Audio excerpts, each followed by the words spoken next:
Brother, I'm going, running wild Hulk Hogan. If I like get some moment, I'll make sure it's an explosion. Cause lately I've been seeing stars, trying to kick out on this chokehold. But it's no holds barred, middle fingers like I'm Stone Cold. What is good, everybody? Thanks for tuning in again to another episode of the Slap and Meat Wrestling Podcast. I'm WeTooDeep, that's DJWAVYD. As always, there's that QR code in the bottom of the screen. Go to the WWE shop, get you some titles, get you some t-shirts as we enter into Backlash this weekend, which is crazy.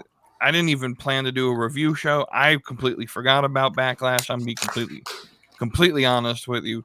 And so that may be something that I may have DJWAVYD send me his predictions, and we'll talk about that on Friday, because we got a lot more stuff planned for this show. But go to that link. Link's also in the description. Support the show. Get you some WWE merch, as well as junkyardmediagroup.com.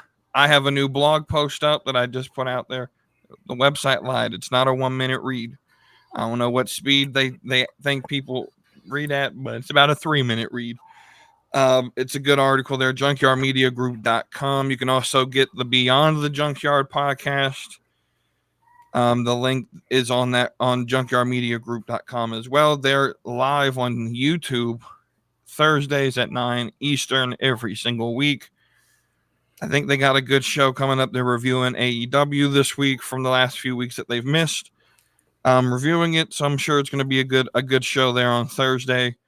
But let's get to business. But before we get into what I had planned, this was sort of something that happened in the last 24 hours that I need to respond to.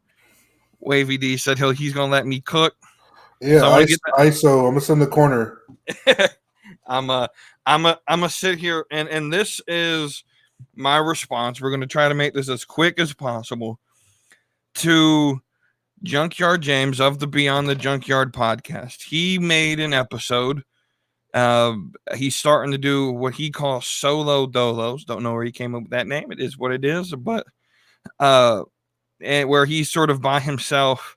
It appears he's going to record these in his car on the way home. Probably not the greatest idea. But hey, it is what it is. And he released one. I recommend you guys going and checking it out. It's about 43 minutes long, to get the context of what this response is for. Now, I think first off, he calls me out, and not like, so it has to, I'm not going to be a little pussy who sits in the corner and allows people to call me out and not respond. So, his critique is essentially, he titled the episode, "To be an AEW fan is to be basically under attack." And so from the premise, they're doing what they always do. AEW fans love to play the victim. They love to act like WWE fans are always the bully and they're being bullied. That's not true, but that's the narrative they want to run with. And he spends about 40 minutes going through basically this rant of how if WWE fans don't like AEW, then they shouldn't talk about it, and podcasters should never talk about it, especially if they don't watch the product. Then he names Bischoff and Cornette and Bully Ray, and essentially they're running with this narrative that because Bully Ray has a legend contract, he's not allowed to, that's why he's critiquing AEW. It doesn't get across to them that maybe his job is to be sort of objective, and so what I get from Bischoff and Cornette and Bully Ray isn't criticism. It's, hey, your product is kind of bad right now, but here's how we want you to fix it. They don't get that. They don't get that at all. And there's a narrative sort of run by guys like Fightful, Sean Ross Sapp, Meltzer, Alvarez. They're sort of pushing this narrative that any critique against AEW is, for whatever reason, they take it personally. I don't know. They don't answer why when you ask them why they take it so personally. But from the premise, let's just start from the outset. He's taking a victim mentality of, you guys are bullying us. And so you can't really argue against that. You just have to sort of recognize that the next 45 minutes is basically of his rant is from that mindset. The things I want to respond to are, first off, he spends quite a long period of time talking about how podcasters like me and Bischoff and Cornette and those who critique AEW need to be real and honest and authentic about why they critique the product. And it's not because they care about the product and care about AEW, but because really we have this ulterior motive that we want to see it die, and that's why we critique it. I don't know how many times I have to say I want AEW to succeed before it crosses their mind that I actually do want it to succeed, because if AEW succeeds, that means WWE is going to be better. Like, I'm of the mindset if AEW doesn't start in 2019, we still are in 2019 WWE, and the product's going to suck. And that's my mindset. And so I want AEW to succeed, but I don't think it will with Tony Khan at the helm. My critique is not against the product. I said this last Friday. I said this in that article that I mentioned. The problem's not the wrestlers, or really, it's not really the booking. It's not the lack of selling. All of those things are fixed if there's someone who actually wants to fix them. So the problem actually is Tony Khan. Now, this article sort of spurts this whole rant to begin with, and he spends 40 minutes sort of subliminally dissing, and then he name drops, which is fine. It is what it is. But for 40 minutes, you sort of go against your own premise of be real, be authentic. You should have just, from the jump, not sort of made this sound like you were upset with Bischoff or Cornette, especially since you don't listen to their podcast. You just see the clips that your AEW fans put on Twitter or on TikTok. You see like the 2-minute segments of things. Like, everyone's blowing gaskets about Cornette's fucking thumbnail from last week, that if they would have listened to the clip, explains itself. And so, you don't listen to any of the actual stuff you critique about, which is basically what you're complaining about in the first place. So you're sort of muting your argument there. He assumes that we don't care, or that we complain that AEW doesn't do storytelling, but when they start to tell stories, we then complain about that, which is completely wrong. And I mean, if you want to join in with me here to talk about this, this mainly is around Kyle Fletcher and Swerve. That's not our critique. No one once said that that match should not happen or should have happened. What the critique is that Swerve should not have gone 20 minutes with someone who's 0-7 on Dynamite. That it should have been a squash match. You could have ran the same story of Kyle Fletcher and Ospreay about to get kicked out of Don Callis' family without, ruining Swerve. And so if Swerve would have gone over in 5 minutes, like a monster champion, Kyle Fletcher still picks up the loss. Callis probably would be even more angry, and would make more sense why you would kick him out. But what you do is you tell a story at the expense of your world champion. And this is the first time you've really ever treated a world champion this bad. And so all of this praise of he's the first African-American champion. Well, he's also the most hidden champion. MJF won the title first day as champion, promo. Samoa Joe treated good. Kenny Omega was treated good. Chris Jericho even was treated good as world champion, but Swerve, for whatever reason, isn't. And so I don't buy this whole we wanted to save him till Saturday. that's still stupid booking. You can't present your world champion the first time he's on TV as world champion when you have new eyes on the product. You have new eyes. He's there. It sort of made its realm in wrestling Twitterverse and all of that. He's new eyes are on the product, and he comes out and he's going 20 minutes with nobody, and people turn the TV off. People already know exactly what's going to happen. He's transitional to get the Osprey, and so people don't tune in for that.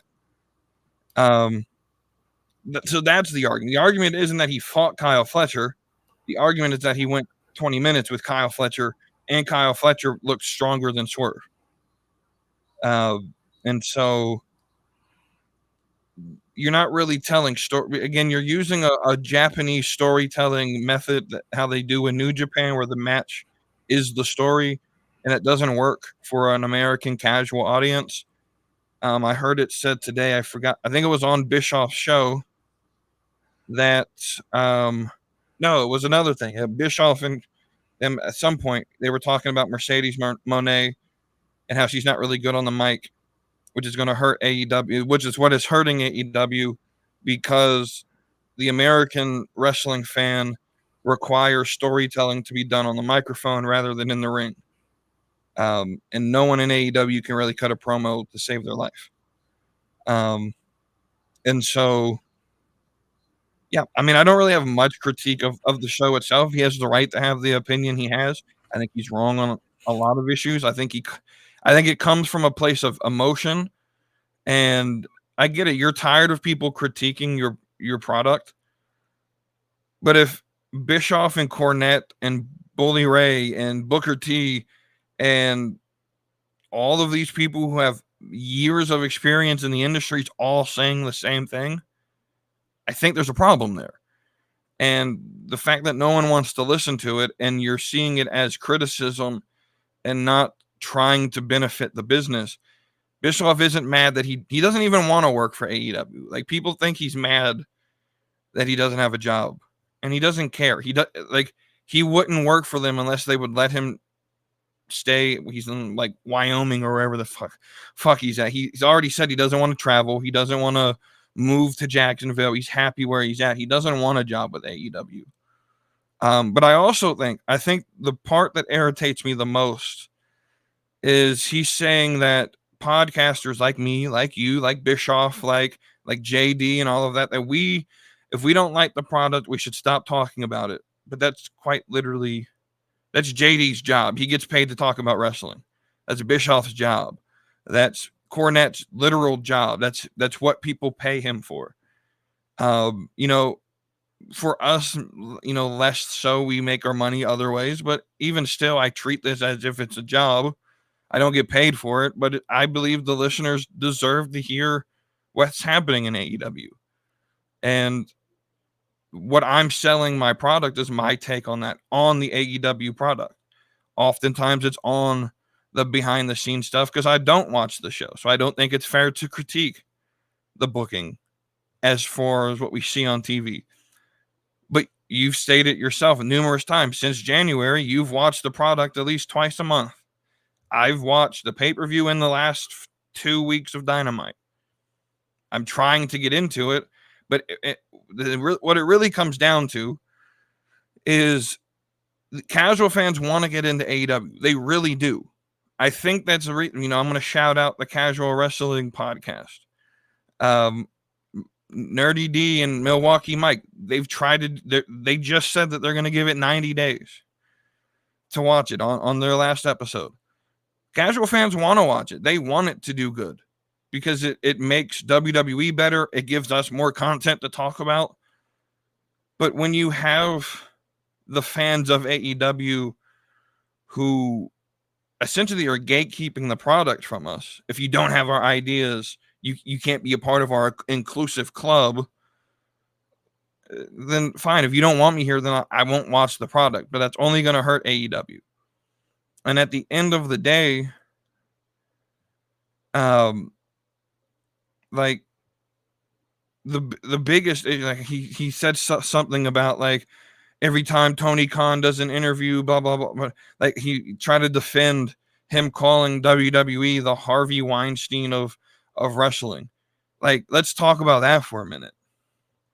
Your dad owning an NFL team gave you the largest audience you've ever had ever to talk about your product. And instead of telling them why they should tune into Double or Nothing at the end of May, or tune in, it literally could have been as easy as, we have this guy named Swerve. He's the first African-American champion.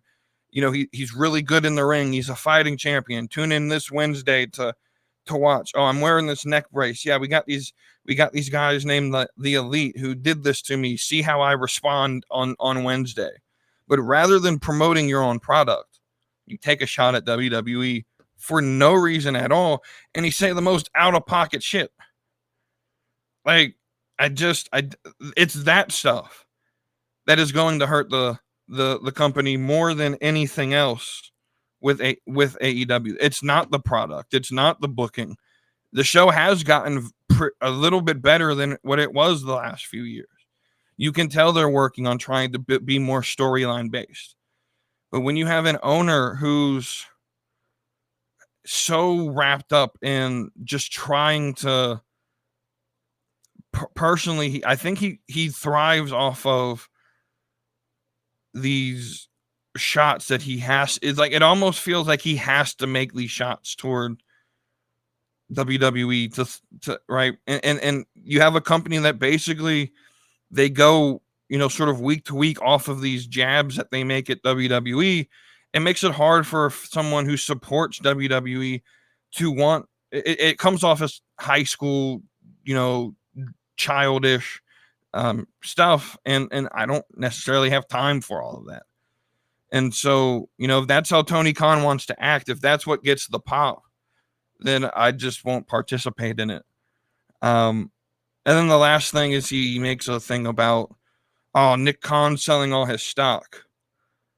Well, I'm not like a stock market expert. But what I do know is that most CEOs get paid in shares of the stock for tax reasons, because they're taxed differently than if they were to just get paid like normal people. And so more than likely and I'm not saying this is what it is because no one knows for certain. The idea that he has some sort of like insider knowledge and that's why he's selling his stock, that's a crime. That's insider trading. He could literally go to jail for that. He's not going to do that. And so I think this was pre-planned. Vince McMahon, same thing. More than likely what this was is the merger took place. They all got paid in shares of the company, and now they're all cashing out so they can actually have hard-earned, like, actual money in their bank account. And it probably was known well in advance that this would happen, and I don't think it has anything to do with the damn lawsuits. Nick Khan's not going anywhere. And so I to sort of create this like rumor that, he must know something. Maybe he knows he's about to get fired or whatever. Like, that's creating unneeded drama and unneeded rumors that aren't anywhere based on reality. And so there's that. I addressed it. That's all I got to say about it. If you want to respond to it, I know you've listened to it. You can give some thoughts, and then we can get down to our actual show. All right. Hello, Sloppy Meat Podcast. It's your boy WeTooDeep. I'll say for y'all, all your listeners, I am here. Hello. I was chilling back, finishing my dinner while I was listening to what WeTooDeep was cooking. He was cooking up the food I was eating right now. But yeah, it's just, I'm gonna echo a lot of the same sentiments that you had. I listened to James's his show all in one take, all in one listen this morning before work. I can feel where he's coming from. He probably feels like, AEW, well, he said that they're getting attacked left and right. But my thing is, like, we can't, throw rocks in glass houses. You know what I'm saying? So, like, if you can't take shots, don't throw shots. Because, don't get mad when you throw shots, but then WWE comes back and throws a bigger shot. Say if you want to throw jabs every day and we finally throw a haymaker, don't get mad that you threw a haymaker. But when comes at people like Cornette or Bischoff or Bully Ray or Booker T. It's like, yo, you're talking to people who have seen promotions birth and die because of certain mistakes, and they see these certain mistakes being made with AEW, and like they're like, guys, the writing's on the wall. If you keep heading down this path, you're gonna be the next WCW. You're gonna be the next ECW. You're gonna be the next TNA that was on life support for what felt like 10 years. Like TNA is a prime example of a company that caught like a lot of steam, and they're pulling in over 1 million views a week on Spike TV. And then they made certain mistakes and they made certain flaws, and that brought their product real like downhill to the point where it was on life support, and it could like it still can't even get a decent TV slot today. So, you're talking to Jim Cornette, who did wrestling back in the territory days, who did work for WCW, ECW, TNA, WWE. Like, this man was one of the reasons TNA got resurrected in the first place back in the mid 2000s. And it's just like, these guys have a lot of knowledge and they're trying to like put you on game, but you guys, they don't want to listen. And you can bring a camel to the water, but you can't make it drink. Like that's what it's coming down to at this point. Right. And when you say, if you don't watch the product, don't talk about the product. Like, I made, I throughout the last 5 years, as far as AEW is concerned, I've, given it tries here and there, or I've tuned in if I saw something interesting or I saw an act that I like, for like I would say that for the first 4 years, I was just watching acts that I liked. I would tune into the YouTube channel afterwards and watch what the Acclaimed had to say. I would watch an Acclaimed match. I would watch what MJF had to say. I would, watch MJF's matches. I would watch Bryan Danielson when he debuted and watch his matches. CM Punk. But like for the first 4 years, I wasn't really watching their weekly show. I wasn't watching it in whole because there's just a lot of stuff that I didn't like. And at that point, especially during the whole COVID thing, I didn't really watch a lot of wrestling, period, just because there was no fans anywhere. Fans are what make wrestling. Mm-hmm. I was even watching WWE during the Thunderdome era, let alone AEW.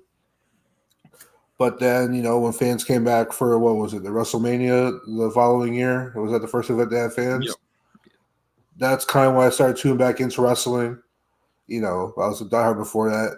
COVID cut me off, and I came back to be another, a diehard again. Diehard casual, whatever you want to call it.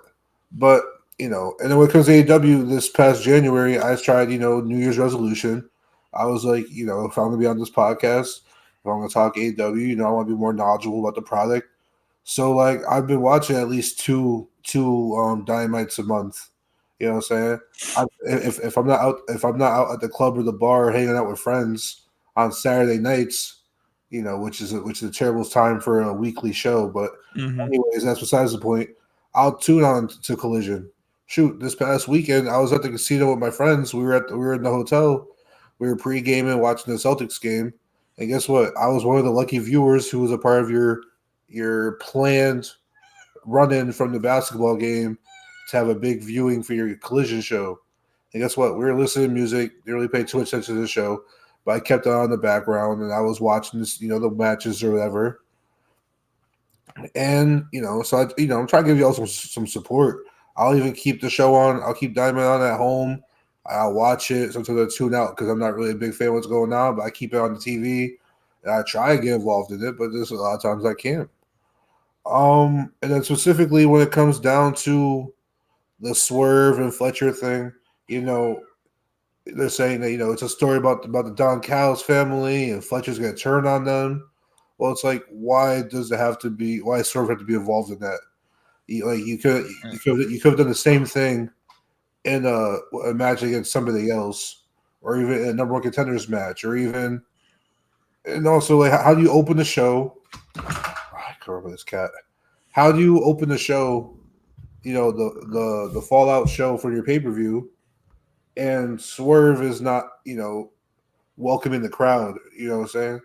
Like, right. let him know who he is. Like, I watched Dynasty live. I watched all of 0 Hour, and I watched the Danielson and Ospreay match because I heard Raven reviews about it, so I watched it. But then when I saw that Swerve won the match, I was like, okay, me personally, I can't wait to tune in to Wednesday night to watch Dynamite to see what Swerve got to say. Right. Man, it's whose house is it? It's Swerve's house. You know what I'm saying? I swerve when I drive. Like, that's my boy. And so I tune in. Swerve he gets no mic time, no promo time, and he's thrown into a 20-minute match with a guy I've never heard of. Right. What's Fletcher? What's his name? Kyle Fletcher. Me personally, that was my first time ever being introduced to Kyle Fletcher. Right. I'm like, who's this guy? Why is he getting an eliminator match on the fall episode from Dynasty? Right. And I go on Twitter, figure out who this guy is or whatever. I type in his name. Everyone's talking about how he's like 0-6, 0-7. Right. AEW, and he's like a Ring of Honor guy. And I'm like, why is this guy on my TV right now? And also, why is he kicking out of a Swerve finisher? And why is he in a match that if he won, he would get a title? Why is he in the title opportunity? Yeah, why is like Jay White not in this match? Why? I mean, I know that you guys already ran Swerve and Hangman a couple times, but like, why is someone even if you could run Hangman again, you could have Joe come out. Honestly, it should have been a promo. You don't need to have your champion in a match the show after he won the title. Come out, address the crowd. You know, it's going to be different. I'm going to be a fighting champion. He could give a good 5-10 minute promo. Yeah. Samoa Joe can come out and address them and say, hey, congratulations, but I want my rematch. See you at Double or Nothing. And then you can set up a feud between them two again to continue into Double or Nothing. And you do your job. But what you do is you have your mid-card women's champion, by the way. Willow had the biggest celebration for winning a title on your show. The next segment. Like, it makes no sense to me. And it's one thing you can even have if you want to face Kyle Fletcher so bad, why not have Swerve come out? He does his promo or whatever. Kyle, Don Callis comes out, cuts Swerve off or whatever. Right. And he's like, hey, you should face one of my guys, whatever. And then boom, you set up Swerve versus Fletcher for the main event of later that night. Right. But instead you gotta put Tony Khan in the main event. Well, even before that, wasn't Jon Moxley defending his title? It was the New Japan title, and imposing in a match in which Powerhouse Hobbs is now injured because of that match. I don't know if you saw that, but Hobbs is out now with an injury. I think they could have gone about it different ways, and especially if you want to tell the Callis story. Why does Swerve have to be involved in the Don Callis story? Right. I just, and also I think the whole Collision thing, like, we want the promo on Collision with the follow from the NBA game. I feel like that was just them trying to save face because they saw the backlash on social media. Right. So I'm indifferent about that situation. But as far as James is concerned, when it comes to, talking about the show, I gave him an answer in Discord. So his question was, why do you worry about a product you don't like and don't really watch? And then I answered, because AEW being around and healthy is best for business, best for the wrestlers, and best for the wrestling fans. Yeah. Which is an answer that he has said numerous times. And which you have said numerous times. Right. And he called it just a politically correct response. Which it is. It's the answer Cody gives. Cody was on a podcast. Cody Rhodes was on a podcast earlier, I think today or yesterday, when he was basically asked about it. And he was like, I'm never going to cheer against them. And I'm not cheering it. Me personally, I want AEW to thrive. I think, again, it gives me more content to talk about. But it also pushes Triple H to create the content we're getting now, where WWE's the best it's probably been in over a decade. Also, it's like, don't shit at me and tell me don't piss on me and tell me it's raining. Like, don't tell me the AEW product is so great when you have like legends in the business, historians of the business are telling you that like is not that great. Right. And so with that, the last thing I'll say is he just comes off. This came off, the tone he comes off with just sounds like it's almost like they have this sort of like chip inserted in them. Whenever someone says anything bad about it, it flips a switch where they go into robot mode and they must defend Tony Khan, must defend AEW. You don't have to defend everything. It's okay to be like, yeah, that was bad. Let's call it out for what it was. I don't know how many times I have to call out a WWE product. Like, WWE doesn't mess up the same amount of times that I view AEW does stupid shit. And so, of course, the content's going to be swayed to me calling out AEW more because Triple H has this thing running like a well-oiled machine. But we are going to talk about today something I feel that WWE needs to get rid of. Yeah, we're about to shit on the draft. But before we get there, let's just transition. WavyD gave me before last week's episode, but I didn't see it or really didn't plan to do it. And another Let's Get Cooking. We're bringing this back, and his idea, I like this idea. Create a storyline in which involves Dominic Mysterio, Liv Morgan, Buddy Matthews, and Rhea Ripley. I've been thinking about this for about a week now because I don't really know what I would do, but we're going to come up with something on the spot here. You want to go first or you want me to go first? You go first. All right. So obviously, the way I like the fantasy book and do this is we got to sort of take what we already know is happening. So I'm going to do this. Triple H is giving me 1 day to write this segment. So knowing what we already know, and we know a lot now, it looks like Dom's playing into whatever Liv is teasing him with. We saw him in the background of, was it Jey Uso's interview? Yesterday? Where Liv left the locker room and then Dom went down the same direction from the same locker room, following after her. So I would continue to play into that. And I'd have Liv win the title. I think that's going to happen within the next month or two. Liv will win the title off of Becky, which will set up a Rhea return. I think Dom is already sort of planning a turn on Judgment Day in and of itself. And so to have him sort of messing around with Liv behind Rhea's back, you continue to play into that. You get the title match at SummerSlam with Rhea versus Liv for the title. Now, Dom's in Rhea's corner here. And so, normal Judgment Day finishes, Dom would get on the corner and distract somebody, whether it's the ref or the other opponent. And that's how Rhea would win. Instead, though, he gets on the apron. Looks like he's about to attack Liv. And him and Liv start to it doesn't have to be like making out, but they kiss on TV. If AEW can do it, we can do it. I know a lot of fans don't like other people kissing on TV or whatever. It is what it is. It's a soap opera. It's fine. As long as it's not forced like Vince used to have people do. And that sort of distracts Rhea. Liv hits Oblivion and retains the title. And Dom and Liv leave. So then Rhea starts going on a losing streak. I'd even have her lose to someone like Maxine. And because that's not going to end. That's not going to end. Rhea's at a level now like Charlotte where you can take a loss like that and come back. Especially with this story where she's on this losing streak. She, week after week, she's losing. She's lost her mojo.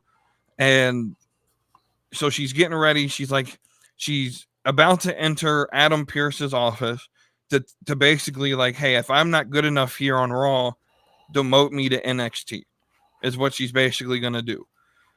But as she's about to enter, out comes Buddy Matthews. First time we see him on TV, shakes Adam Pearce's hand leaving the office. And so how we sort of establish on TV, because I know we all know that Buddy Matthews and Rhea are dating I think they're married now in real life. We know that, but it hasn't been established on TV.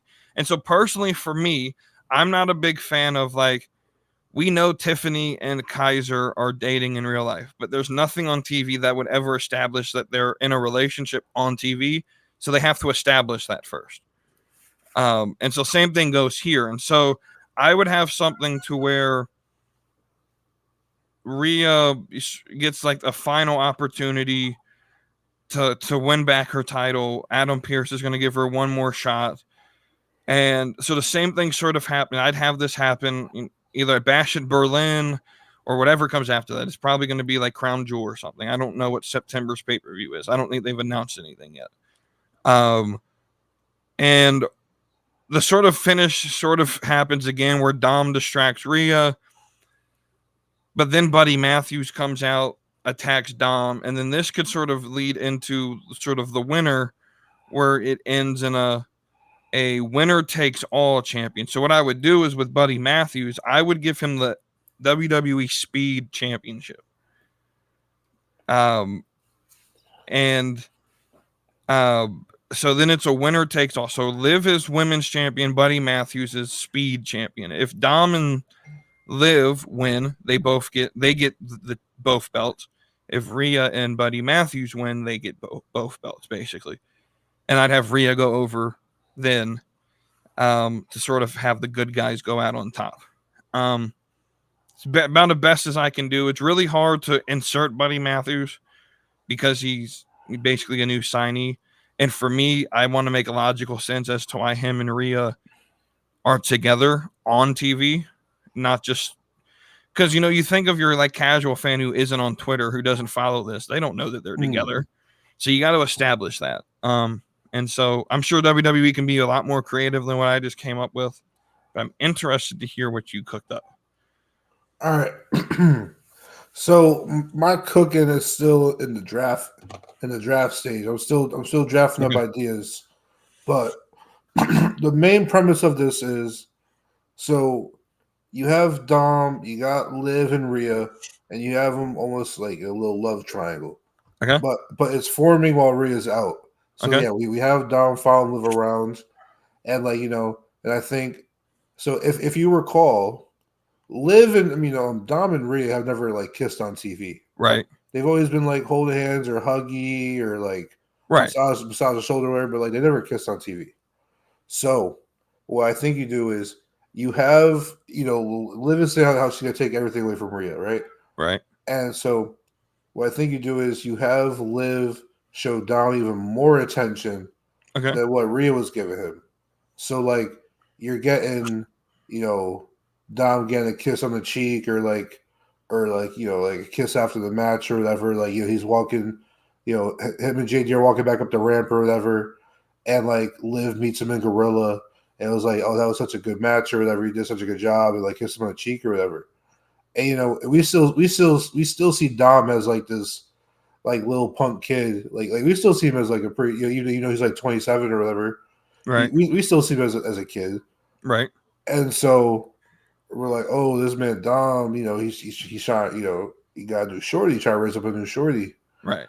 And so, he's geeking out to JD, and JD's telling him like, yo, you better be careful of that because mom, Rhea's waiting in the wing, just because your mom is not here don't mean you can go around and find a new stepmom here or whatever. Right. And so I think a lot of this leads up to like, say Dom is supposed to be out in like Damien's corner or whatever, or help Damien out. He doesn't come out to the ring. And so like, JD and Finn go out, their thing gets, their plans get squashed. And then, Priest comes back is like, Dom, where the hell were you?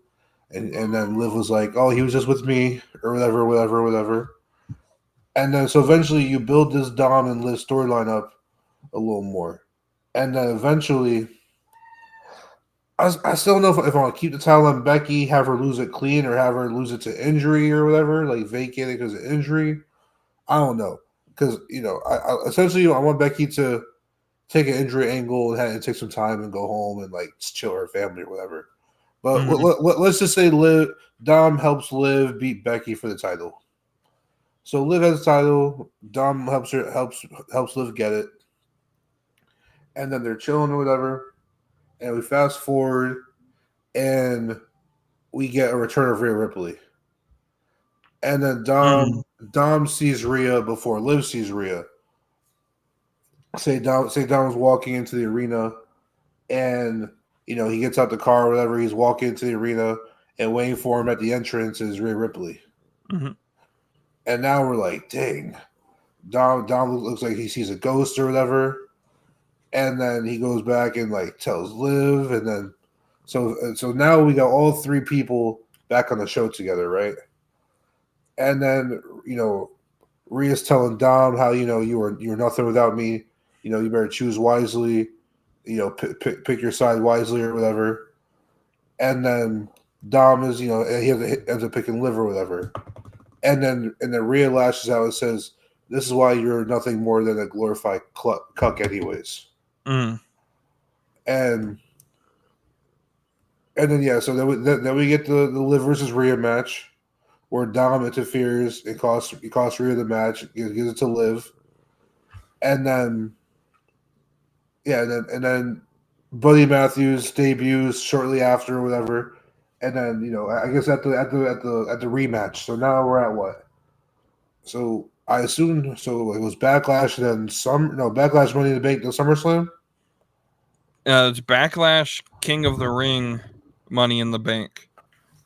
So I'm predicting we get the Rhea versus Liv match at Money in the Bank. Okay. The first match that Dom interferes, and then we're getting the rematch at SummerSlam, where we suspect more of the same is going to happen, and as more of the same happens, that's when Buddy Matthews makes his return and like pulls Dom off the apron or whatever. Okay. And then they start brawling to the back, and then Liv is confused or whatever, and then Rhea reclaims her title. I like that. And now you kind of establish that, like, off screen or storyline wise, Dom is just a cuck to the Rhea and Buddy Matthews situation. And Buddy was like, thanks for keeping my girl warm while I was away. Right. Okay. And then you get a 2v2 situation down the line. Okay. I like it. I think we can go ruthless aggression with this one. I think we can get I think some good adult entertainment.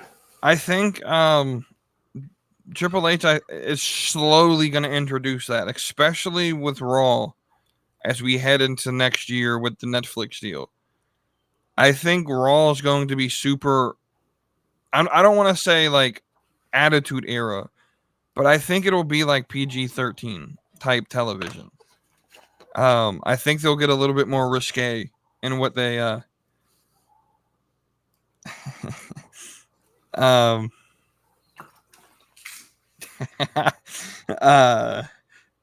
with that, let's go ahead and talk about this draft here and the waste of 2 days. Now, I don't think it was that bad. I don't think so. I don't know what people expect, and we get the same thing every year with this draft.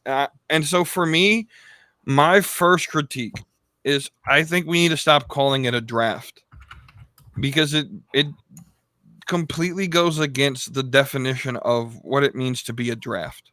A draft is non-pro talent being drafted to become pro. And so all they basically do, this is a superstar shakeup. If you branded it as that, as hey, at the end of April every year, we're going to do a superstar shakeup, then I don't think anyone would have a problem with that. But to sit here and basically waste 2 full episodes of one on SmackDown, one on Raw, especially that nothing really happened in terms of shaking up the roster, I don't know. There's a reason I don't watch these typically. And so what's your thoughts on the draft? Should they continue to do it? I personally think they just need to get rid of this whole idea. Just if you want to move Chelsea Green to SmackDown, just move Chelsea Green to SmackDown. It's a TV show. We don't really need a reason for that. So I think the main problem is that a lot of the televised picks where people stay on the same brands. Right. So a lot of the top talent stay on the same roster, whereas there was a lot of the undercard that got moved around. Right. Like for example, Raw, a lot of their people were people who got drafted after the show was over. Mm-hmm. So like New Catch Republic got moved to Raw, Dijak got moved to Raw, the Final Testament. I think they got drafted on the show. Mm-hmm. I think that they're the last pick, right? They were one of the last ones, I believe. Yeah, Lyra got called up. LWO got moved over. Braun Strowman returns. Damage Control got moved over.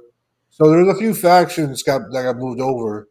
But if you look at the top talent, like minus the champions, Jey Uso stayed, Seth Rollins stayed, Liv Morgan, Ricochet, Alpha Academy, Shayna, Zoe, even Ivar and Imperium all stayed. CM Punk, all these guys stayed on Raw. Same thing with SmackDown. Counting your champions, and you got Bianca, Randy, LA Knight, the Bloodline, AJ, the OC, Jade Cargill, Kevin Owens, the Pride, Tiffany Stratton. All your top talents are staying. And they moved over, the lower to mid card guys, like the people who are going to be feeding material to these top guys. Right. I think the bigger thing that really kind of annoyed me is that like a month ago you had Braun Breaker sign a SmackDown contract just to move him to Raw. And he hasn't really done anything, so you really didn't need to introduce him until the draft. He could have been like one of the NXT picks. Yeah. Because he essentially was, because he's been on, right? And so, same thing with Andrade. Like, Andrade signs a Raw contract and then gets moved. We knew he should have chose SmackDown to begin with, because Charlotte's on SmackDown. And for the most part, outside of the only couple that I think is split is Tiffany and Kaiser. And so who already split to begin with. Right. So yeah, I don't think the idea is bad. I just think they're trying to reach a sports audience that isn't here yet. And the execution is not good. If you want to do a draft, have your draft be like each brand gets 6 rounds, 1 pick each round, and they can draft NXT superstars. And then if you want to like trade, you can do trades, or do some sort of like roster shakeup or whatever. I'm not a big fan of what we got, especially when it's always in the build up to Backlash, to where Backlash takes a back seat. And this just sort of feels like a way for them to waste a month and not really have any long-term storytelling. Because I can't really tell you anything long-term that's going to happen at Backlash.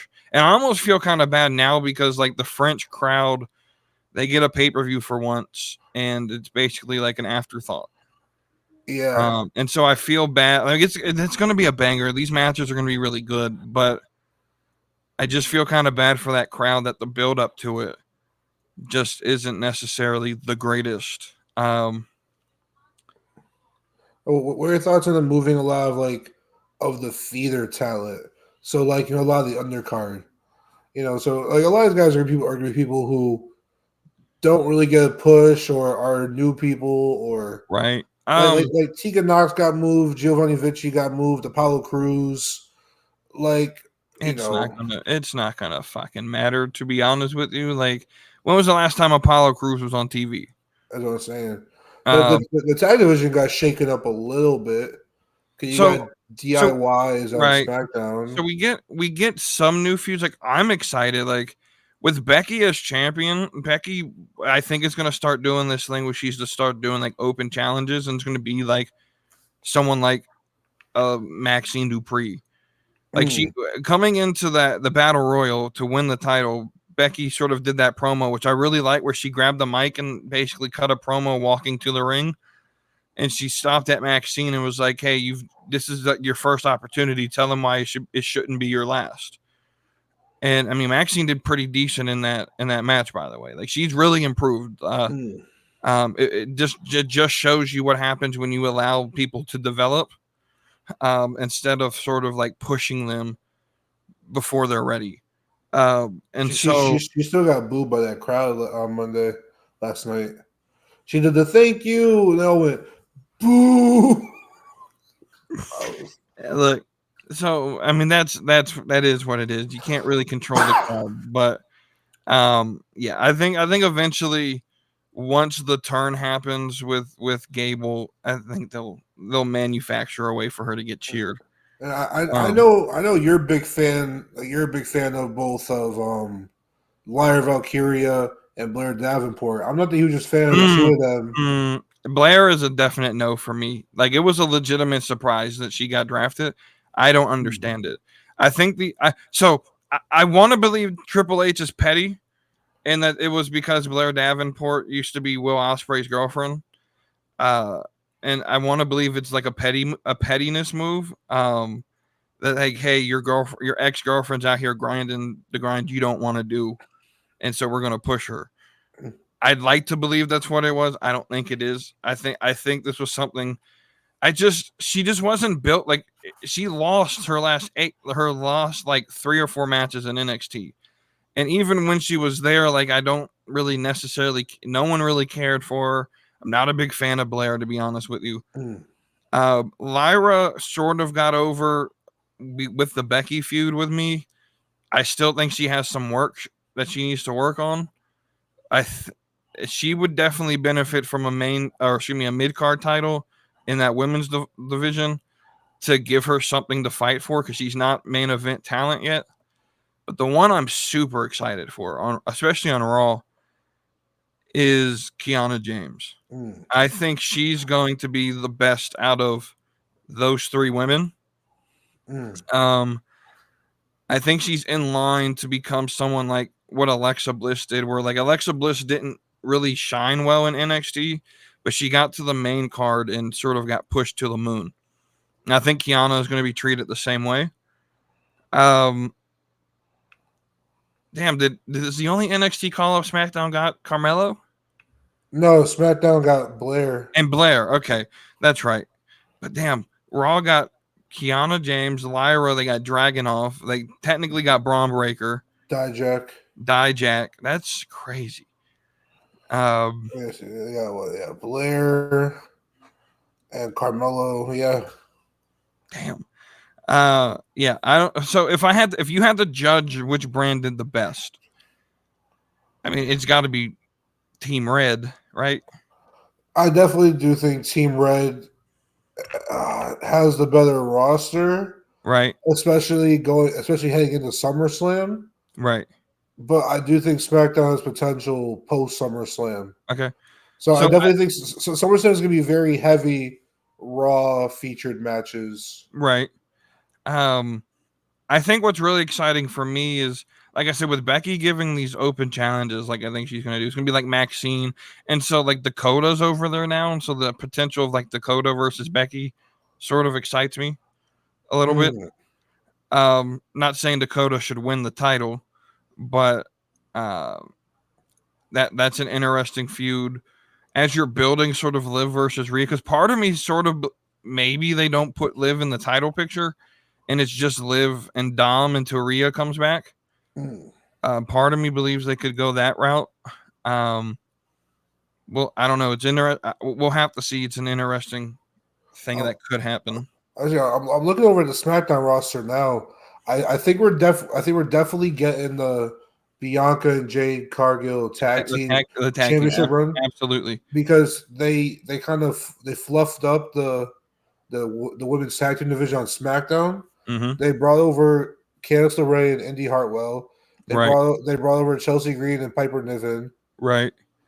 And so that's 2 heel teams you could put up against Bianca and Jade. You also have Nia on the roster. But yeah, they sort of fluffed up that roster, the main card, so that Bianca didn't have to be there. Yeah. So you got Charlotte, you got Bayley, you got Nia, you got Tegan, which could sort of be like a feeder, like sort of a squash person. Technically, Chelsea should be main card. Who's Bayley going to face after this feud with? So it's between Tiffany and Becky. Tiffany and Naomi right now, right? So I think it's going to be her and Tiffany going into the summer. Though part of me believes Tiffany's going to win Money in the Bank. So I don't know. I don't know. The women's roster, because Charlotte's out, is lacking. Unless the event picture. And right, unless they give Tiffany the title from Bayley and someone like, maybe they do want to sort of rocket strap someone like Kiana James and she wins Money in the Bank. But I don't know if she's ready for that picture yet. Not that it really matters. She'll probably cash in the same night like every other woman does. But I don't know. It's an interesting. I think you're right. Their women's division on SmackDown sort of lacks a picture towards what that main event should look like. There's people there. It just doesn't really make sense at the moment. I mean, they do got people like B-Fab and Elektra Lopez. But they're managers, though. Like, yeah, but I mean, yeah. Like Elektra can wrestle, but like you took away the biggest group that they've gone against in LWO. They're on Raw now, which is good though. Right, it's good. It's good. So we're gonna get some new feuds. I don't know. I think we got to trust Triple H here and hope that they got something planned. I hope this wasn't just something they threw together and that there was some thought put into this process. I know Netflix is upset that Theory and Waller are on SmackDown. Well, they like those two a lot. Well, Netflix wanted them on Raw because they felt that it would draw to their potential audience better. Okay. Which I guess kind of makes sense, but I think we got to understand that Truth and Miz are losing these titles soon. Yeah. So going into January, they're not going to be the tag champions. I'd rather build around the Creeds, to be honest, than Theory and Waller. So, but let's go into the sort of what I named this episode after, sort of a case study in why booking matters. And I want to compare two talents. And the reason I picked these two, one's on AEW, one's on WWE. They're both from New Japan. I'm going to assume you have limited knowledge on who both of these people are before now, and that's Tama Tonga and Okada. And so for a casual audience that don't watch New Japan, have zero idea who these people are. I know them a little bit because when Jericho first went over to New Japan, when he left WWE, I started watching it because of Jericho. And so I know who Tama Tonga is. I know who Okada is. But if you wanted me to tell you their story of New Japan, good luck. Go watch a documentary. I can't tell you shit. But I think that they've been booked complete 180 different from each other. And so Okada, he gets into AEW and he gets inserted into the Elite. But he's sort of like a background figure. He's not really prominent. Yes, he's Continental Champion, but do people really care about that title? I mean, it's like mid-card it's like lower mid-card. And so it's not even like he's defending it or featured anywhere all that often. He's like playing fourth fiddle now to this Elite story against Tony Khan, where Perry and the EVPs, Matt and Nick, are sort of taking over. He doesn't do promo because he speaks Japanese, and that doesn't get you over in the American audience. So I feel like he's very weakly booked. And I'm the person who literally spent 3 weeks telling this audience why booking matters when it comes to someone like Omos. And so it definitely has to matter for the John Cena of New Japan. And they're just not booking him strongly. Then you get someone like Tama Tonga, who wasn't even booked very strong in New Japan, definitely was like mid-card in New Japan. He comes in, he gets pushed into the biggest story in WWE history, and I'm going to stick to that, this Bloodline story. And it makes him feel super important to where like casual fans are like, damn, this dude's serious. He's destroying cars. He's attacking, what's his name? Kevin Owens. He's making him bleed. He ran his car into him. Like, it feels important for what he's doing. And he's only been here for less than a month, if maybe a little bit more than. But he feels more important than Okada. Are you getting that same vibe? I know you haven't really paid much attention to AEW, but do you get that same vibe? So I knew who Okada was a little bit before he came over to AEW. Because I've always heard about the freaking Dave Meltzer, like 6-star, 5-star bangers between Okada and Kenny Omega. Did they have like a 2 or 3 round like series of matches? Yeah, I think they did like 3 or saga. Like 3, yeah. Yeah, so I know about I know Okada, the Rainmaker, all the John Cena of New Japan, all this whatever. I thought he spoke more English than he actually did. I guess he speaks none at all. Right. I thought he spoke a little bit because he was such a, I don't know, he's making a name for himself a little bit, but I don't know. So when he came over, I thought it was a little bit underwhelming just because I want to hear you speak a little bit, or at least get like a manager or something. I don't know. He just came out. He like did his Rainmaker on who was like Eddie Kingston or whatever. Who again, he's split amongst the audience. Like half people like him, half people despise Eddie Kingston. Well, whereas Tonga, he took out KO, who 90% of wrestling fans across the world love Kevin Owens. Right. Well, I think I'd care more about Okada if it wasn't clearly designed to make fun of Cody. Like, I think it's Cornette who calls him Cody or whatever. Because just think of it. Like, you literally replaced superstar blonde hair. You replace them with Okada. And I'm not necessarily saying it's a shot at Cody, but you can definitely tell it's sort of trying to replace him. And I'll say this though. And this isn't really something with Okada. This story is the most interested in the Young Bucks I've ever been. I think this character is really good. As much as I don't like Tony Khan being involved in it, I think the Young Bucks actually got me to care for him for once. But yeah, I just think the booking, it just shows the different philosophies of the company. Where WWE is really like, hey, we got to make this big splash. And I think that Tama Tonga feels more important than Okada to the American audience right now.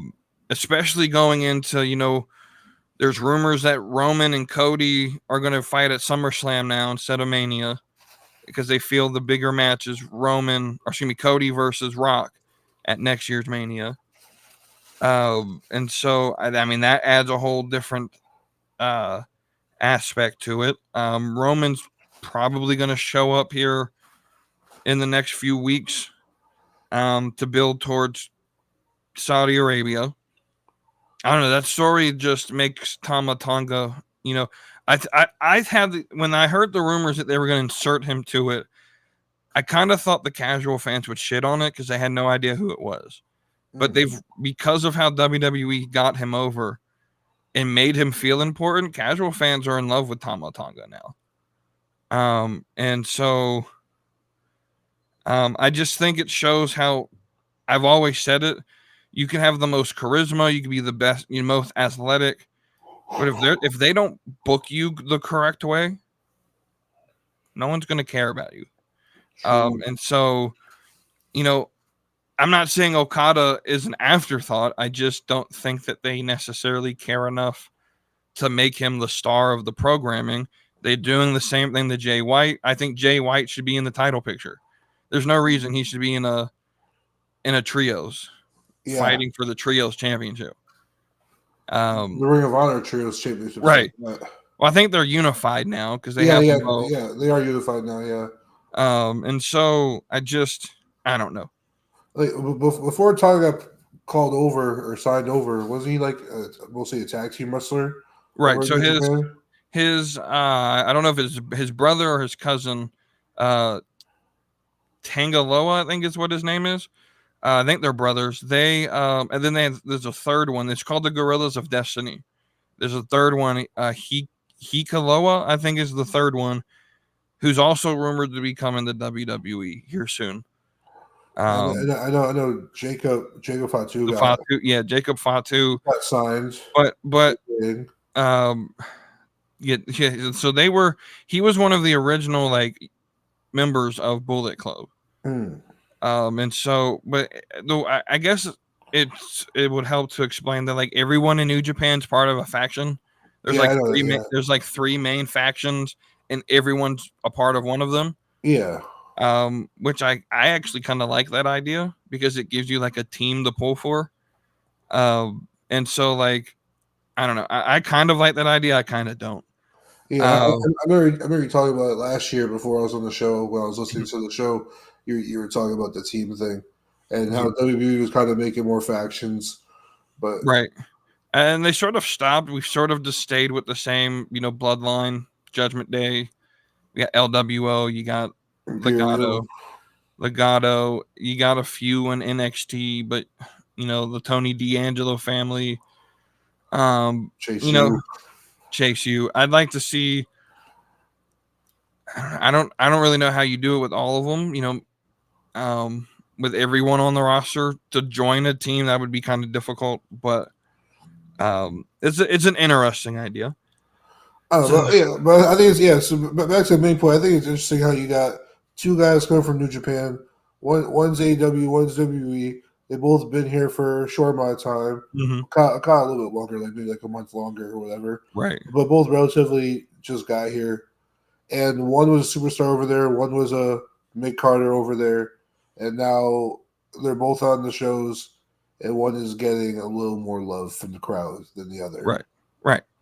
And it's one of those things where, like, I think a lot of people thought, like, Tama Tonga would come over. They'd put him in with, like, AJ Styles and create, like, a Bullet Club. And now they're just going to stick him into this faction. He is of Samoan descent, so it makes sense to throw him in here. Down the line, you could do something where, like, when he becomes more of a main character in WWE, where when he gets more known and he becomes into his character, maybe he gotta choose between the Bloodline and the Club. Right. You get Bloodline versus AJ in the Club, and maybe whoever gets called over to SmackDown. Right. Maybe he gets caught in a dilemma. I'm booking story right now. He's cooking. But let's move into these questions. So last week I forgot a shit ton of questions. Oh wait, you missed one question. You missed one topic. Do you like Tony Khan as an on-screen character? Yeah. We sort of were talking about this, but I kind of skipped over it. So let's answer it sort of briefly. Do you like Tony Khan as an on-screen character? Yes, but he needs to be able to take the criticism if he's going to be on screen. If he's going to be a character, he needs to be able to take the same criticism that we give other characters for their character work. Right. He's got to put in the time, put in the effort, and right. he can't try to hide in his, well, I'm just the CEO guy or I'm just the owner guy. Like, okay, if you're going to take a page out of Vince's book and be a character on TV, you got to take the lumps of criticism with it. Sometimes your on-screen character might get mixed up with your real-life persona and like who you really are in real life. It might get mixed up to the public eye, but that's something that you got to be prepared for. Right. And so I agree. You also, like, I feel like this was very sort of last minute planned that he was going to be on there, and no one showed him how to sell anything. Yeah. This dude took a kidney punch and acted like he fucking got shot. And the punch wasn't hard either. The punch was a baby tap. Right. He fell over, like, died, and then realized, oh shit, I should probably sell this a little bit. And then he takes it's now a Tony Khan driver or whatever they call it, a TK driver now, but it's a Meltzer driver, a pile driver basically. There is a question I have with this move. I don't know which one it was. It was the one in the purple who jumps off of the top rope. He does literally nothing to this move. Yeah, I know. He doesn't. We know. Like, what's the point of him in this move? And so he takes this pile driver, and I'm glad he sold the neck brace at the NFL draft. That's fine. I don't hate it at all. I actually am glad he tries to keep kayfabe alive. But if he's gonna do it, then like we have to do it everywhere, or else it makes no sense. Like, if there's other parts in your product where kayfabe gets destroyed, then you destroy your own character. So, but I mean, I don't hate that he's on TV. I don't care necessarily. I think it's an interesting storyline, But yeah, you're going to put yourself out there. You got to be able to take the heat. And you got to put in the work to learn how to sell. Vince put in work to be a wrestler. He didn't take it sort of not serious. Yeah. So, I'm happy he's trying to do something. I want to see where it goes into. I'll be honest, I'm kind of looking forward to tuning in on Wednesday just to see like what is the aftermath of him getting attacked. Does he fire Jack Perry? Does he fire the Young Bucks? Like, what's that storyline become? Also, yeah, he's got to put more effort into selling. Man took the Meltzer driver. He came with a neck brace, but before that, he walked out of the ring through the middle rope. Right. Instead of taking the stretcher job. Right. Yeah. There's some things that they just need to work on there. Flesh out your ideas. Good ideas, but flesh them out. Think them through. All right, let's move into these questions from Discord. B-Master put in a bunch last week that I completely just forgot about. So we got them on here this week. The first one is if they brought back the Divas Championship that could be defended on both shows, who would you want to see in that division? Keep in mind that this means that they cannot compete for the Women's Championship or Women's World Title. Essentially, who on the roster now would you make a diva superstar? Before you answer, the first one is Liv fucking Morgan. Get her out of any title picture that requires her to actually try to be athletic. And that's a rant for Friday. I'm saving that for Friday. But more important, I think Maxine could go there. I mean, anyone that Shawn Michaels has on NXT right now. Wherever he's finding this talent at in Florida. But in all seriousness, like, I mean, let me add to his question. Do you even want to see this type of wrestling again? I want to see a place for it because right now it feels like either you gotta keep up with Bianca and Rhea or you have no place in the card. That's what kind of feels like right now. So it's either hang with Bianca and Rhea or go join the tag division. Right. That's kind of where we're at right now. So we can use a mid card title, but I saw sources that they're not doing the NXT one anymore, or they're not doing it right away. Yeah, it feels like the plans have been dropped. Yeah, at least for now. I mean, the Divas title, I don't mind a Divas title. I mean, I don't know, as long as it's tasteful. I mean, right. I'm all for like women who want to be a little bit sexier and don't want to do absolutely and don't want to do 5-star matches. They just want to do like, let's do some like bulldogs and some, I don't know, some Mandy Rose. Yeah, like if I don't know. I mean, maybe not call it the Divas title, but I mean, give a mid card title for these lower wrestlers to work towards. Right, definitely a mid card title, and then have like 2 or 3 characters who use their looks as their character. So if he wants me to really answer the question, I'll put Chelsea Green in that division. I put Carmella in that division. Yeah. Let's see, Chelsea, Carmella. I don't know. You could throw maybe if you alter Tegan Nox's gimmick, you can throw Tegan Nox in there. Okay. What's her name? Cynthia Morella's daughter in NXT. Throw her in there. Ariana Grace. Yeah. Let's see. I don't know. Well, who else you want to throw in there? Shayna Baszler? Not joking. Let's not do that now. Maxine Dupree. Maxine. JC Jane. I don't know. JC. Yeah. I don't know. Like, I think I think we would just have to determine like who would feel comfortable being in a looks-based division. Because I feel like someone like Becky Lynch looks good, but she's a brawler. She doesn't fit in that.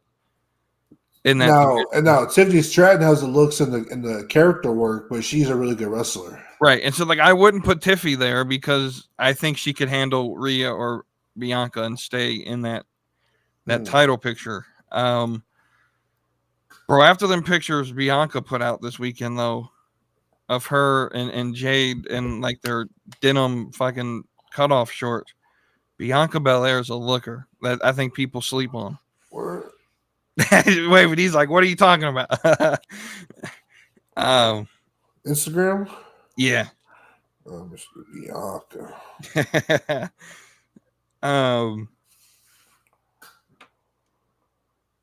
But while you're looking that up, while you're doing research for research purposes only, we'll move to the next one that he asked as well. Should Raw and SmackDown both have a women's tag team championship or just keep it the way it is now?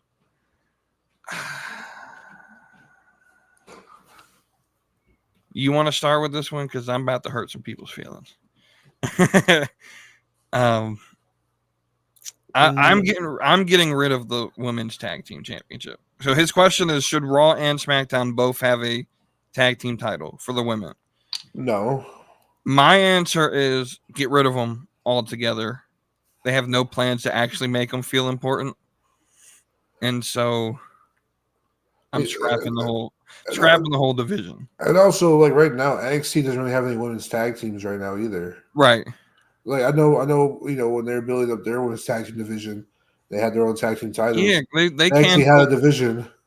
Well, they canceled. They were supposed to have like their own version of the Dusty Cup, and it hasn't happened yet.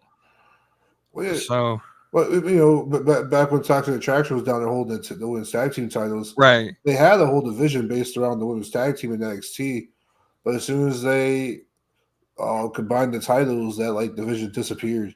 Right. I just think outside of Damage Control or really the Kabuki Warriors, you have Kaden Carter and Katana Chance. You have Isla Dawn and Alba Fire, and then Piper and Chelsea. You don't really have legitimate tag teams. And so Shayna and Zoe should have those titles. Agreed. I think that they're a decent tag team that should be in the running. They're really ruining Zoe Starks to me. I think she had potential that they're not pushing her. I don't know what it is that's not letting them sort of put her in that title picture. And then his next question, B Master again, with Matt Hardy back in TNA, would you like to see him come back to WWE with the broken gimmick as a way to honor Brey and to form a stable with Bo? If the answer is yes, who would you add to the stable? We're not going to go that deep. The answer is no.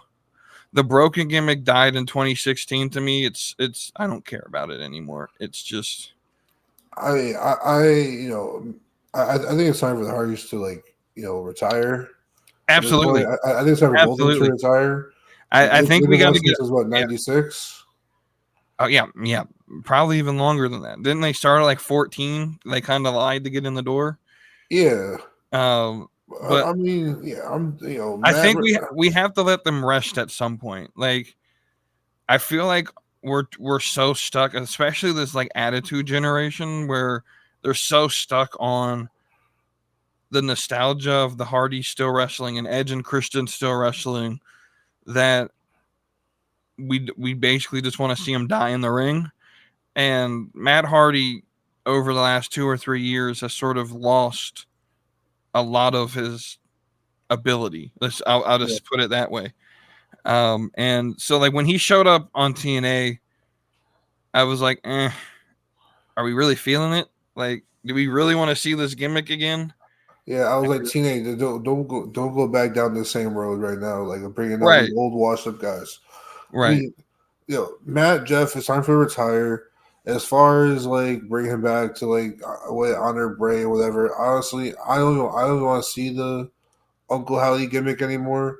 Like, I just want them to let Brey rest in peace. I agree. Rest in peace. Like, if you want to bring back Bo, but like, I don't need all this Uncle Howdy stuff. Right. I'm in the same boat. I'm tired of these sort of. I think we're past the supernatural gimmicks. In the age that we are in wrestling, where everything's sort of like super literal, we don't really need an Undertaker type gimmick. I know there's a lot of casual fans who like it because it allows them to sort of suspend their belief, but we're in like a sports driven wrestling market now, where everything's super athletic and it's all about more how it's less of the supernatural and more of, you know, how athletic are you? And Bo Dallas is not athletic all that much. So I don't really see a need for it. I think bring him back, that's fine. But I feel like if you mess this up, you really sort of like piss on Bray's grave. And so that's like not something that I really would like them to do. There's not really any opponents to put this gimmick against. Right. That's worth it. Like, and they started these QR codes again, and like everyone that I know of was like, I'm not chasing these QR codes every week. Yeah, like you're not gonna put this Okada gimmick against Cody. You're not gonna put this against like Drew or Punk or whatever. Right. Like it's gonna be stuck against someone like a Kevin Owens or a Ricochet or something like this. Or Karrion Kross. Or Karrion Kross is like even Karrion Kross's gimmick is just too much at times. Like right. It's like the Okada thing is it's past its time. Like let Bray Diaz wrestle with Bray. Bring Alexa Bliss back as her regular self. Like I don't need all this like haunted Alexa Bliss. Like, could you imagine like Alexa coming back? Because when she left, her gimmick was sort of like this, like basically. Well, she was a tweener, and she was sort of like trying to overcome her gimmick with Bray. So bring her back as like this chippy, cheery, like who she was before she even teamed with Bray, and sort of like you could have it to where she sort of doesn't remember that point in her career, like she just woke up from like a trance. And I want to see Little Miss Bliss. I like that Alexa Bliss when she was like that 2016 Alexa Bliss, like when she first got called up or whatever. 2014. Okay, yeah. I like when she was just like the sassy, like boss ass, like you can't tell me nothing. Right. I like that Alexa Bliss. All right, B Masters. Next question: has Sammy Zayne peaked, or is he still a draw? I'm gonna let you answer first. Yes. I mean, I think he's peaked. I mean, the only title he has a chance to hold is the World Heavyweight title. But like, I want other people. Like when Sammy came back in the Royal Rumble, I wasn't happy. Right. When he won the title at WrestleMania, I wasn't happy. Like Sammy's cool, he's all right and all, but I don't want to see him in the title picture. I don't know. Especially like get a haircut or something. Like clean up first. So let me sort of preface my answer with this is no hate towards Sammy Zayne, but he peaked in like 2018, and he sort of like revitalized himself. But it wasn't really hit like so. I always like to say this: like no one was cheering for Sammy when he was fighting Roman. They were cheering against Roman, and so I think we sort of take this popularity of Sammy Zayne that he had going into WrestleMania 39 as if he earned it. He wasn't really supposed to be in that position. If it wasn't for the Bloodline feud, no one would give two shits about him. And so.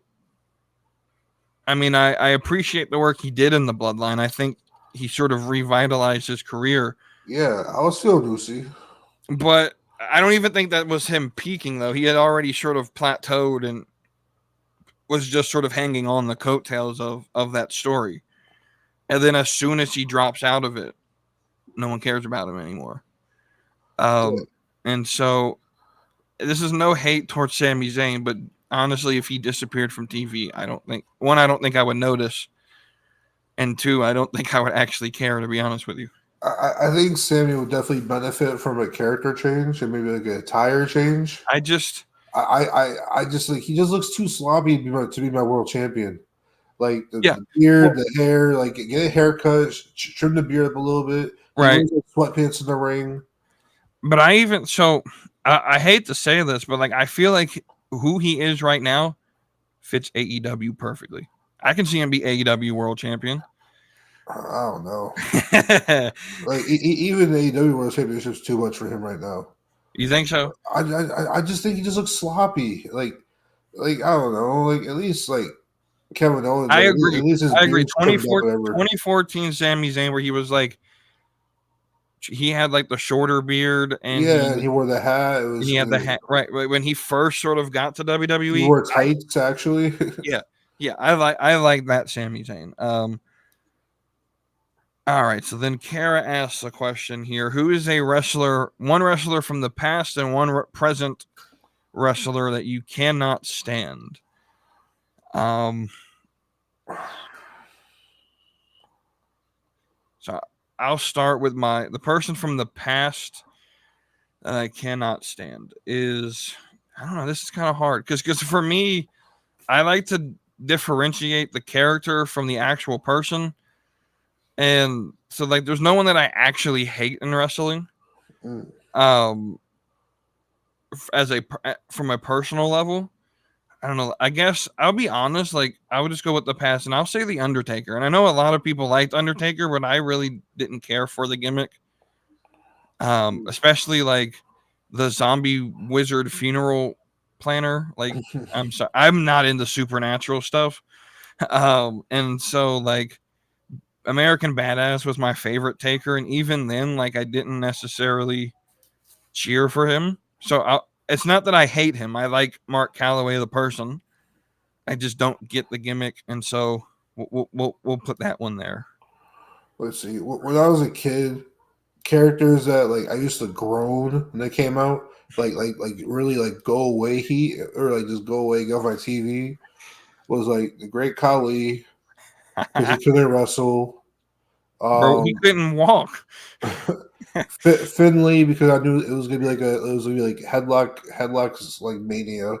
Everything was gonna be a wrestle lock, whether it be a headlock or a Boston Crab or a waist lock. Everything it was gonna be a very slow match. I already knew that as a kid. Well, Finley was pretty boring to watch. Yeah, like I mean, he can wrestle for days. Like, I know he's a great technical wrestler, right? But he was just as a kid, he was boring to watch. I hated Corporate Kane, like when he like lost all his Kane like aura. Like I liked Mask Kane. I knew Kane when I started watching wrestling. He was already demasked, right? But he was still like scary as a kid. Like I didn't want to be like him, like that Shane McMahon feud. Like he was still scary, and like so like. But I hate Corporate Kane when he was just like a shell of himself and like. Had lost all his aura, had a little bit of hair. Well, they basically what they did with Corporate Kane was they sort of took away the supernatural and didn't change anything about the gimmick. Yeah. Like he kept the name and the moveset and everything. Right, but he wasn't a demon anymore. He was just a normal dude, and so it sort of lost that mystique. Now as I'm an adult. I've grown old of Shinsuke. Every time he's on my TV, I zone out, look at my phone. So I'm not a Shinsuke guy. I mean, his promos with Cody were okay, but the main thing is like he can't do a live promo in the ring longer than 5 words. Right. So yeah, my present. We actually just talked about him, Snorri Zane. That's my nickname for him. I can still watch Sammy, but I hate when they try to push him like he's. My problem is they try to put him in these like 30-minute showdowns, and I don't like long matches on TV anyway. Especially when they go to commercial. Like I hate picture in picture. Absolutely despise picture in picture. And so I don't know. I feel like commercials sort of ruin the continuity of the match, and so I don't like long TV matches. And they put Sammy in long TV matches, and I literally lose interest in the show when he's on there. I'd also say that whenever I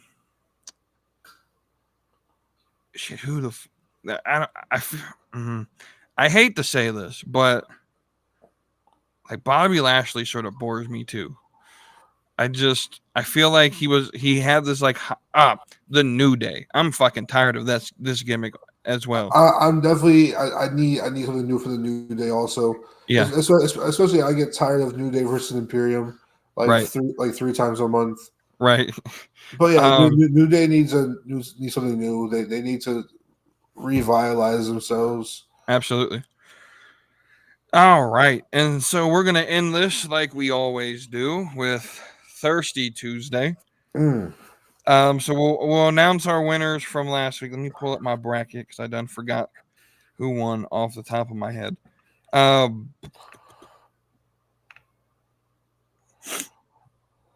righty. So we had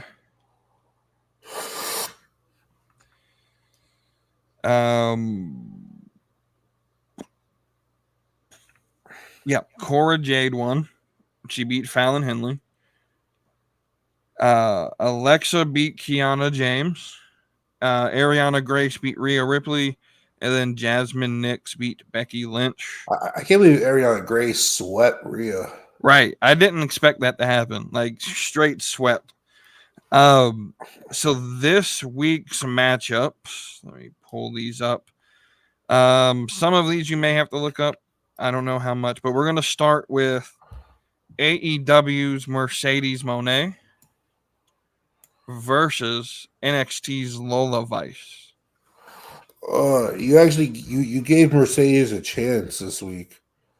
I probably would pick against Mercedes for like most of everyone. But I don't know what it is about Lola. I know exactly what it is about Lola. No, I don't know what it is about. I don't know what it is about the face. Of course, she had the body or whatever, but like, I feel like I had the same complaint about Elektra Lopez. Yeah, I feel like I said about I think you got like an anti-Hispanic like. Nah, I love Hispanic women. You like Hispanic women? I love Hispanic women. So I'll take Lola Vice or Mercedes. Okay, yeah. So I'm taking Lola as well, and it's like Mercedes doesn't look bad, but that forehead, man. You mentioned, I think it was Kiana's forehead last week. I just knowing that Sasha Banks' fucking forehead is bigger than JD McDonough's, dude. And well, and I know that's crazy. I know people are gonna hate me for saying that, but damn. Next matchup, Raquel Rodriguez versus Charlotte Flair. Ooh. This one's kind of tough in a way. But I gotta stick with my Latina heat. Raquel for me. I just feel like Charlotte looks different every time I see her. Yeah. Like, I don't know. I just can't get past the fact that she looks like her dad with boobs. And so I probably just gave everyone nightmares, and Raquel's going to win now. But like Charlotte was that like 5 years ago. But now I think she just had too much plastic surgery. Mm-hmm. I don't know if it's all in the face, but I know she had on her body a little bit, but the face itself just throws me off sometimes.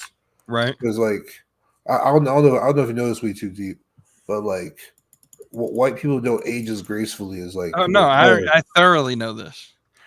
I thoroughly know this. Who she gets together? Raquel or Charlotte? I'll take Raquel. Raquel. All right. So we're in agreement with both of these. Third matchup: Maxine Dupree versus Jamie Hayter. Ooh, I gotta go Jamie Hayter. Jamie Hayter. What? Oh, I don't like her hair. Her hair reminds me of like Blair Davenport a little bit. And I don't like that hair. Yeah. Who's your competition again? Maxine. I guess I'll go Maxine Dupree. She's not my ideal cup of tea, but like Maxine, she got a vibe. She's attractive. Yeah, we're going Maxine. Like we're going Maxine here as well. And then the final matchup of the first round is Britt Baker versus Dakota Kai. And we already know where I'm going here. It's Queen Dakota here for me. I mean, you know, Britt Baker has been on AEW forever. I always forgot what she looked like. So get her back on TV. Right. I do think if I pick Britt Baker, I have a decent chance at winning the vote in the Discord. Probably. I think I'll take Dr. Britt Baker. Dr. Britt. I mean, Dakota Kai is fine, but like, let me see. Wait, because my thirsty certification might be up on the line right here. I mean, Dakota Kai. Oh, all right, I can't. Okay, I gotta go Dakota Kai. I almost lost my certification for a second. All right. So I'm interested to see the fan vote, but it really don't matter this week because we already got 2 out of 3 votes for every matchup, so that makes it easy for this bracket. But we'll start week 2 or round 2 next week. Some pretty decent matchups in that one. But any final words before we get on out of here? Let's see. Critiquing is okay. Guess what? If you don't want to see or hear the haters, it's called turn your phone off or scroll past it. There's same thing with cyberbullying. Cyberbullying is very avoidable. Just turn your phone off. Right. So there's a song. I don't know if y'all like Hobson. I love Hobson. He's one of my favorite rappers. I know he's a little corny to some people, but he no Jordan Lucas though. He has a song called Scrolling, and he basically just says, just keep fucking scrolling if you don't like what I got to say to you. And so it's literally that simple. But the last thing I'll say is on May 20th, I'm going to be at Monday Night Raw. And so I'm going to need y'all to keep a lookout for this sign right here on Monday Night Raw, May 20th, live from Greensboro. I know they're going to be... Huh? Yeah, good seats. Yeah. I'm not in the ceiling this time. I'm actually in the lower bowl. So, depending on how the camera view is, they've been changing these camera angles every week. So I don't know what sections they'll be showing, what sections are not going to be shown. Hopefully, I mean, I'm in an aisle seat, so maybe I can get some action in my row next to me. CM Punk and McIntyre like to run around the arena. Yeah. So Sammy Zayne walks up, him and Jey Uso walk up and down the aisle to leave the building. Right. Becky. So it should be interesting. Keep a lookout for it. You gotta wear a colorful shirt too. Huh? You gotta wear a colorful shirt too. Colorful shirt? Yeah, we'll find something. I was gonna wear my black CM Punk shirt, but that sort of blends in with everybody. Yeah, it'd be different. But with that, all the links in the description. If you're on YouTube, like the video, share with everybody that you know who might be interested in it. If you're on podcast networks, listen to the audio, leave us a review. And until then, see you guys on the next episode. Brother, I'm going, run a wild Hulk Hogan. If I like get some moment.